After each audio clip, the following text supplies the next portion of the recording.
In this week's show, Dr. Kevin visits the Melbourne Pet and Animal Expo with a huge range of pets on show. We see 2 of our puppies picked out from their litters, but first, Dr. Kevin sees a patient who is dehydrated but appears to be drinking plenty of water. How you going? Good, thanks. Would you like to come for a bit, Oscar? Sure. Oscar's come along today. He's not feeling so well. Yeah, he's not been quite right this past week. Okay, what have you noticed? He's really lethargic. He's not moving around too much. He's drinking a lot of water. Is he? He's just not himself. Okay. Any vomiting at all? He has had a little bit after he's eaten. And what is he getting fed at the moment? Oh, he just has like dry biscuits. Yep. But then gets a little bit of chicken here and there. And Yeah. Gets a bit of a treat. And does Oscar spend most of his time indoors, or does he go out as well? No, he's an inside cat. He might go outside every now and again to play with the kids, but no, he's an inside cat. Okay, pop that down for me, thank you. Gee, has he lost some weight? Yeah, I think so. Yeah. Hey Oscar, let's give you a good check over, hey? Any diarrhoea at all? Not that I've noticed. Good boy. Oh, good boy. Yeah, his coat's not nearly as good as it used to be. Hey, good boy. Good boy. Oh, I'm sorry. A bit indignant down there. Hey, let's have a listen to his ticker. Good boy.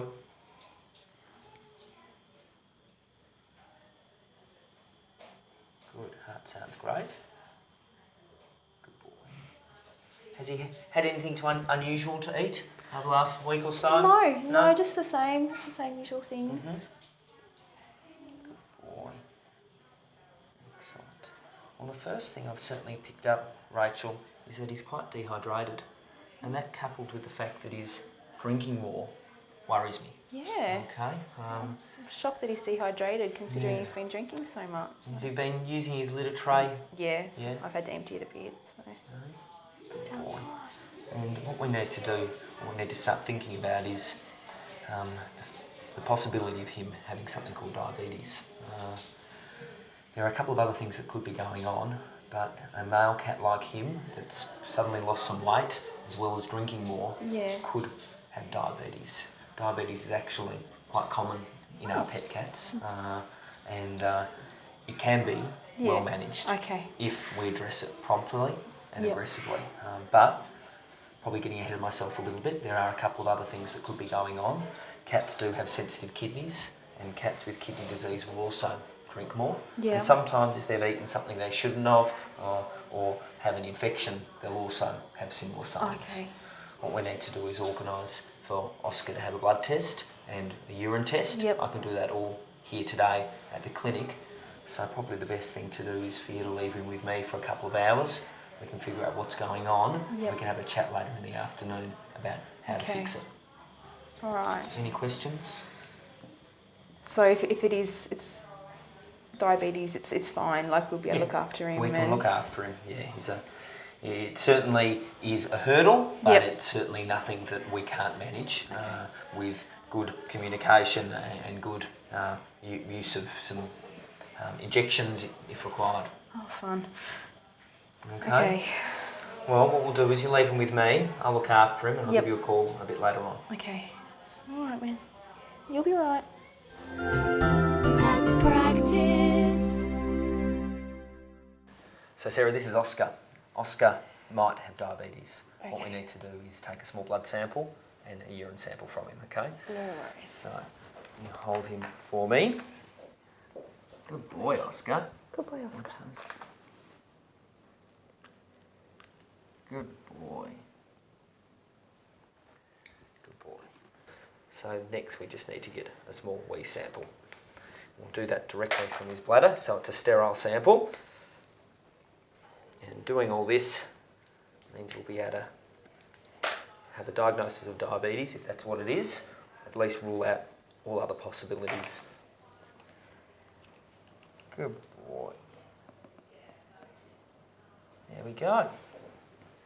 Perfect. You can pop him away for me, please, Sarah?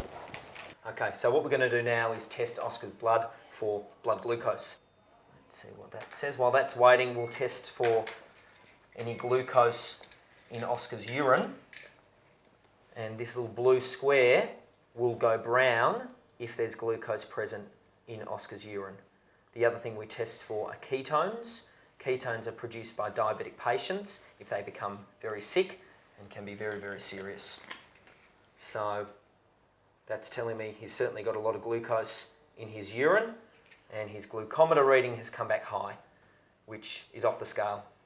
So Oscar certainly has feline diabetes. So what Oscar's owner, Rachel, is going to need to do for him is give him 2 injections a day, 1 injection in the morning, 1 injection at night of insulin to keep him healthy and happy, definitely for a few months, potentially for the rest of his life.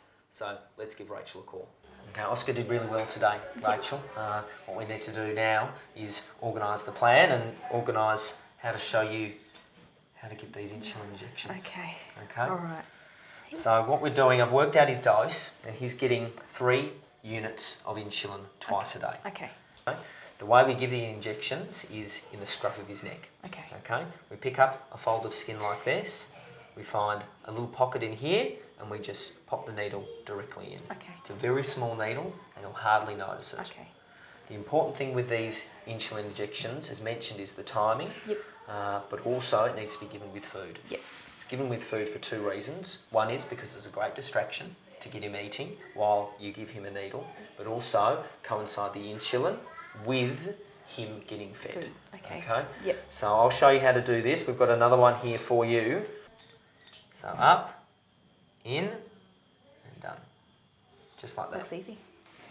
Yep. Go on, Oscar. Good boy. Sit down.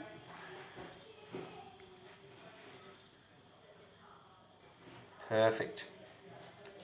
There we Excellent. So the plan is for him to have these injections twice a day Yep. for the next 2 weeks. Okay. In 2 weeks' time, he comes back to see me for the day where we perform a blood glucose curve. Okay. Okay, that's when we assess his blood sugar readings over the course of a whole day to make sure we've got him on the right insulin dose. Yep. The most important thing you need to be watchful of over the next couple of weeks is something called hypoglycemia. That occurs when we give him too much insulin. Okay. And some cats can be overly sensitive to the insulin that we give them. Yep. Cats with hypoglycemia, well, they tremble, they shake, they sometimes become unsteady on their feet, they go off their food, sometimes they can even have seizures. It's usually quite dramatic, Yep. but it doesn't occur very often. Okay. Okay? Yep. What you need to do if you're at all concerned, I want you to miss an insulin dose, I want you to put some honey or some sugar syrup on his gums. Yep. I want you to let me know straight away. Okay. You've got my number, so Yep. if you do have any concerns, give me a call. Okay. All going well, we'll see you and Oscar All in right, 2 weeks' time. Okay. Yeah, I was really worried when I came in this morning. He wasn't himself and he's been quite unwell. But Dr. Kevin's made me feel really good that with the diabetes we can manage it, and he's shown me how to give the needles, so hopefully I should be okay at doing that. And, you know, he could be one of those lucky ones that goes into remission. So I feel a lot better now than I did this morning. Let's practice. Let's practice. Each week, we will follow a group of 5 puppies through puppy school and into adulthood. Our resident trainer, Chris Loverseed, from Positive Canine Training, will take the puppies, and most of all their owners, through a series of exercises and training situations. Last week, we introduced you to our 2 litters of puppies. Betsy the Dulux dog, with her 4 girls and 3 boys. Then we met Jindy and her chocolate Labrador puppies. Now, it's the humans' turn. This is the Sanderson family. Dad Andrew, Mum Steph, 4-year-old Aiden, and 6-month-old Mitchell. They already have a 7-year-old chocolate Labrador, who is the auntie to all of our new pups. We join them at the breeders on the very special day of deciding which puppy to choose. Andrew and Steph have already made the decision that they want a boy puppy, so they have just cut their options down from 7 to 3. They will take just the boys to another area so they can concentrate on their decision. and get further advice from Meg, the breeder. We want that leg, when he stands naturally and has this straight, we want the front of his toes to be up near his bottom. So if we stand him up like that, can you see that angle there? Where he actually gets a lot of angle through the side. And up through the stifle. We're just doing him upright. Then round the front, we're looking for the length of his shoulder through here so that he can get a nice deep chest and strong to be able to pull him forward. And overall, we want a really strong back for any dog. We want a nice strong back so that he's solid through the back and he's going to be able to hold his body weight as he grows. And one of the ways they check that is actually by lifting puppies up, and he holds his body shape really, really well, even in the air. No matter what we do to you, you still look cute. And faces are a bit of a personal thing, aren't they? Steph, what are the main things you guys are looking for in a puppy? Well, first and foremost, we're looking for a family pet. Got to be able to handle the rough and tumble of two little boys. And also a dog that can compete in agility. Our older dog does some agility work and we have lots of fun doing that. So we want to be able to continue that on with the new puppy. So from that point of view, hind legs and front legs and structural soundness is important. So we don't want to have any injuries and that sort of thing. We want a puppy that's going to be structurally sound for jumping and going over obstacles and that sort of thing. And your other dog was one of Megan's as well, is that right? Yes, she's Gingy's older sister. Maddie, Gingy's mum's had 3 litters of puppies. Arwen was from the middle litter. So Andrew, why this one? I think he's got a bit of an outgoing temperament, good with 2 young boys, and structurally pretty sound, so be good for agility training and competing with agility. So do you both share the agility training? Or? We do, yeah. So it's been something the family's been doing for a little while now. So we've done with our first dog, and it's something that my wife got me into. We've been sharing the duties with agility training and trialling. So 2 weeks and then you come to pick him up, is that right? Yeah, Yep. yeah, 2 weeks. Yeah, exciting. Hopefully you'll be there to see you pick him up. And no names yet, you haven't decided a name? Not yet. Not yet. We're close, but we're not quite there yet. Let's practice. Now, when we last saw Betsy and her litter, the pups were about 3 weeks old. Now, 3 weeks on, the pups have certainly grown up, but still most of them need a few long naps during the day. But today is a special day, as the new owner, Sally's parents, Penny and David, are here on her behalf to help select the puppy that Sally will call her own for the next phase of both of their lives. Sally is currently overseas, so Penny and David have been taking photos and video to send to her, and they will help make the very important decision as to which puppy will go home with Sally in a few short weeks.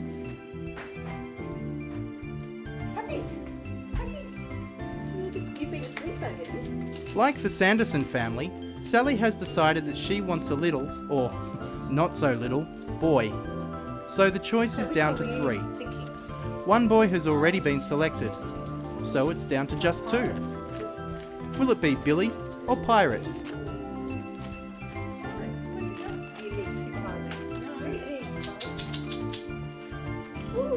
Hello kids, we're smashed. Oh, here he is, Pirate's here. Yes. The breeder Denise talks to Penny and David about the personalities of the 2 remaining boys.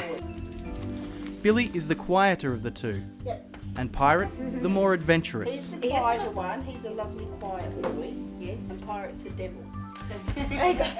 One and then the other, and that's Pirate. Yeah. Right. Yeah. Well, he looks sweet then. Yeah. It is important at this stage to try to match the puppy's temperament with your own, to ensure there is a good match. Doing this from a distance is virtually impossible, so Sally is relying heavily on her parents to help make the right choice.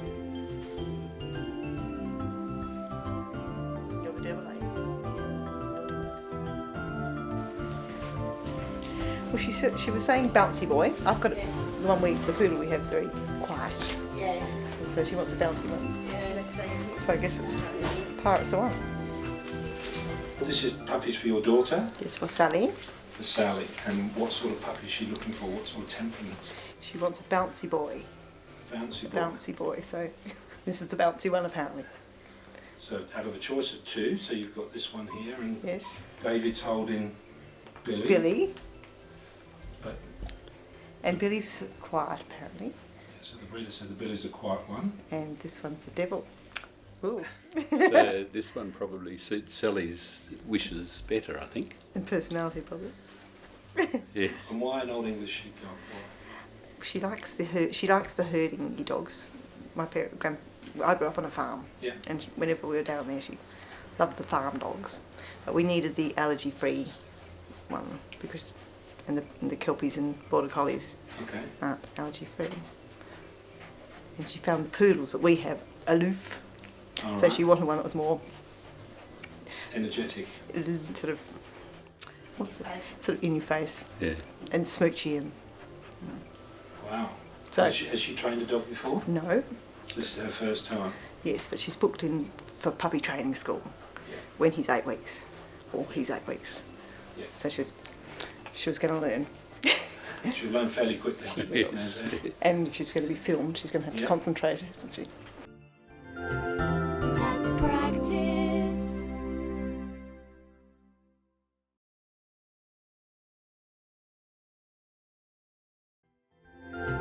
Let's practice.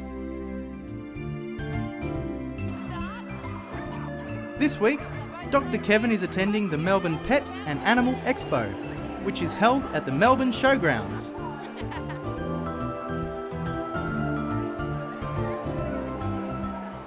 Here with Fiona, who's with Animal Aid Abroad. Can you tell me a little bit what Animal Aid Abroad is about? Animal Aid Abroad focuses on the rescue and rehabilitation of working animals overseas.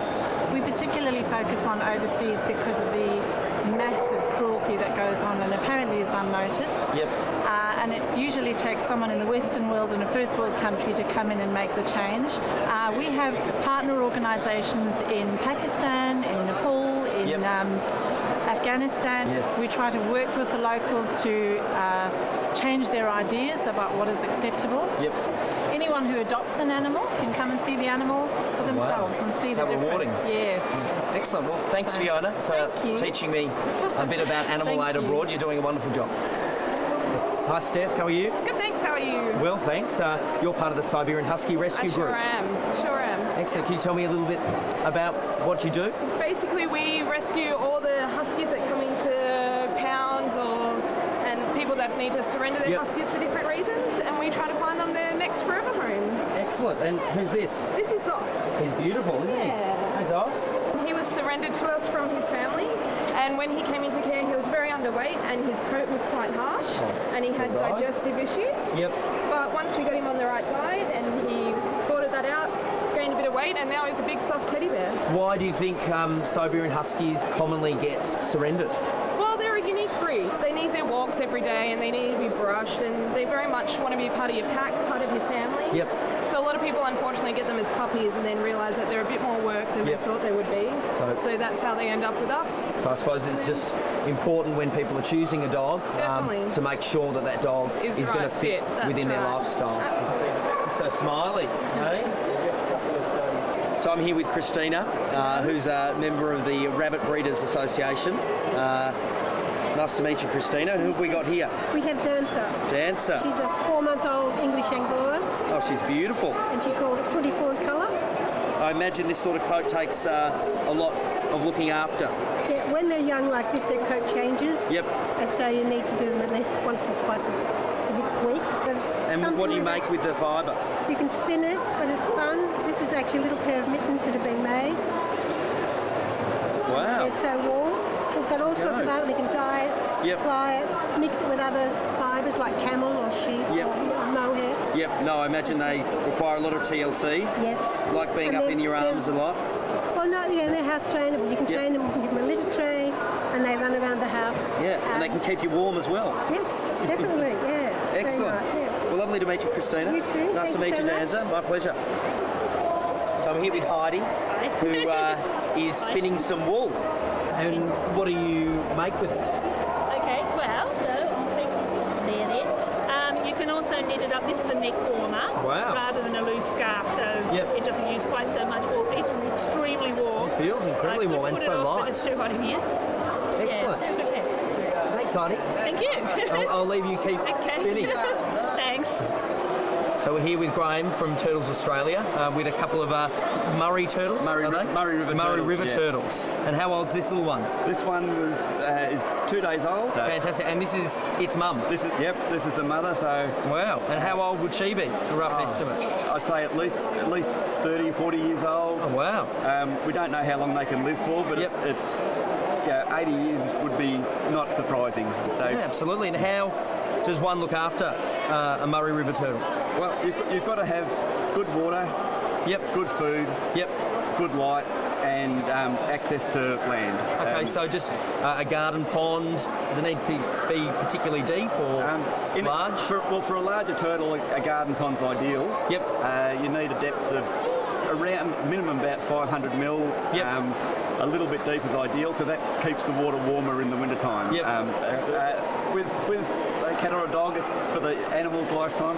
With a turtle, it can be handed on to your grandkids. Yeah, wow. How exciting. Well, thanks, Graham. No worries. Really nice to meet you. See you later.